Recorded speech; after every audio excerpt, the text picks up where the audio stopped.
Mas eu temo que, de algum modo, assim como a serpente enganou Eva com sua sutileza, as suas mentes sejam corrompidas da simplicidade que há em Cristo.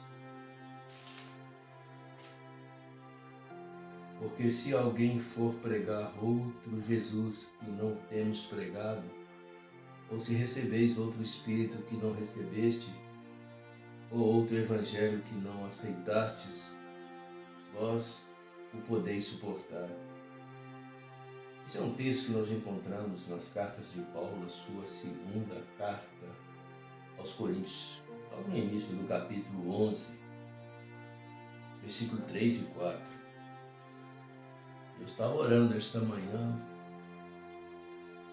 e nesta oração eu estava relembrando de um sucedido. Geralmente eu não gosto de citar nomes de pessoas públicas no meio gospel, no meio cristão. E infelizmente, quantos não têm se valido disso e são como abutres, principalmente quando uma pessoa conhecida, pública, famosa, comete um deslize. Também não gosto, mesmo quando isso não acontece. Haja vista que na minha igreja é uma igreja abençoadíssima e eu não fico citando o nome dos líderes desta igreja. Em respeito ao testemunho que eles dão, sei que são pessoas próprias, até que me provem o contrário, pessoas idôneas. Somente o líder que é uma pessoa conhecida. Mas não me valho disso. Eu creio que se Deus tiver de me levantar para algum propósito específico, será pela sua graça e misericórdia. Mas por que estou falando a respeito disso? É porque desta vez eu vou fazer questão de mencionar o nome de uma pessoa e, como se diz o velho ditado, dar nome aos bois. Falo de uma cantora cujo nome é Ana Paula Valadão.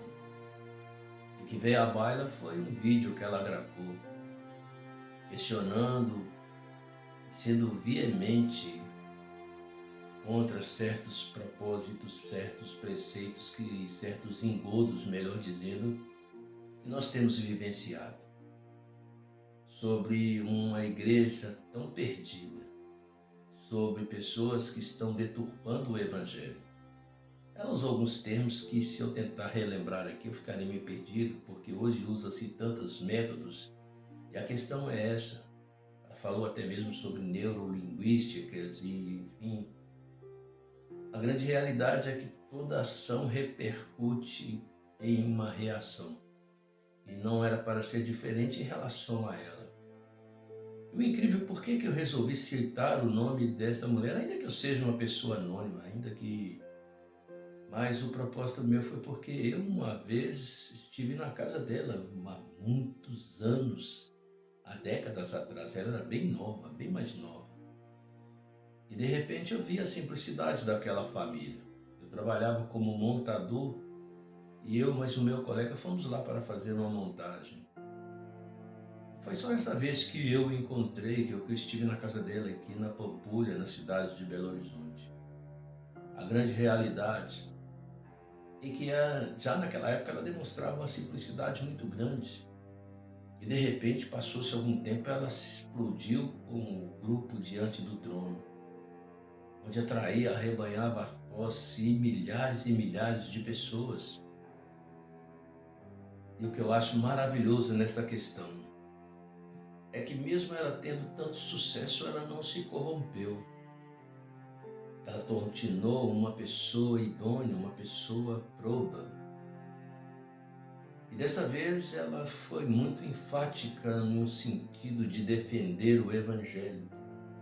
E ao fazê-lo, como eu disse, que toda ação repercute em reação, obviamente não faltou quem tentasse rechaçar, dizendo que não precisava dela ficar aos gritos.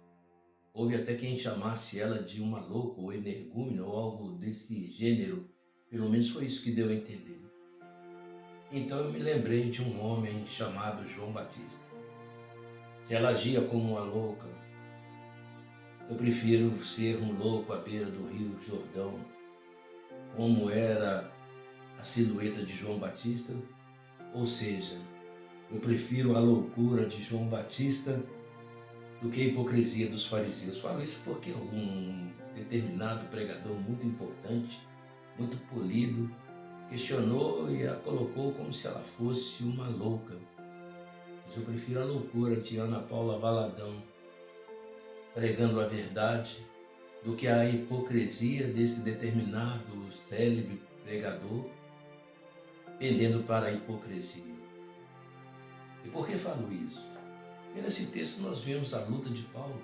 Ele continua dizendo aqui sobre o seu compromisso com a igreja e o quanto que ele sofreu para que o evangelho fosse pregado. Falou do seu sofrimento e das lutas que ele teve. Falou também da excelência do seu chamado. E no capítulo 1, capítulo após esse, que é o capítulo 12, ele deixa um texto tão bonito. Ele fala que foi levado aos céus, não sabe se no espírito ou não sabe se foi na carne, mas que ele ouviu coisas inefáveis. Porém, todavia, ele disse que para que ele não se arrependesse das excelências, não se ensoberbecesse da excelência da sua visão, digamos assim, trazendo para mim as palavras, foi-lhe dado um espinho na carne, pelo que por 3 vezes ele clamou a Deus, e o mesmo dizendo a ele, afirmou que a graça o bastava. Ou seja, para que eu não me ensoberbecesse pela excelência das minhas palavras, foi-me dado um espinho para que eu não se ensoberbecesse, a saber, Satanás, a fim de me humilhar. Pelo que 3 vezes clamei a Deus, e talvez Ana Paula esteja com essa mesma luta. Porque quantos perseguidores não se levantam contra aquele que querem falar da verdade, um evangelho puro e simples. Porém, a voz de Deus foi categórica com Paulo e com certeza deve ser com ela. Quando disse, a minha graça te basta, pois o meu poder se aperfeiçoa na fraqueza. Então Paulo disse, sorte que me gloriarei tanto nas lutas, nas tribulações, nas perseguições, porque quando estou fraco, aí sim é que estou forte. A grande realidade é que hoje realmente faz sentido em tudo que ela disse. Tanta metodologia, tantas normativas, e o homem, uma igreja, uma liturgia, uma doutrina cada vez mais antropocêntrica, mais humanista, onde o homem cria métodos, normas, formas que fazem a cabeça, mas não transforma o coração.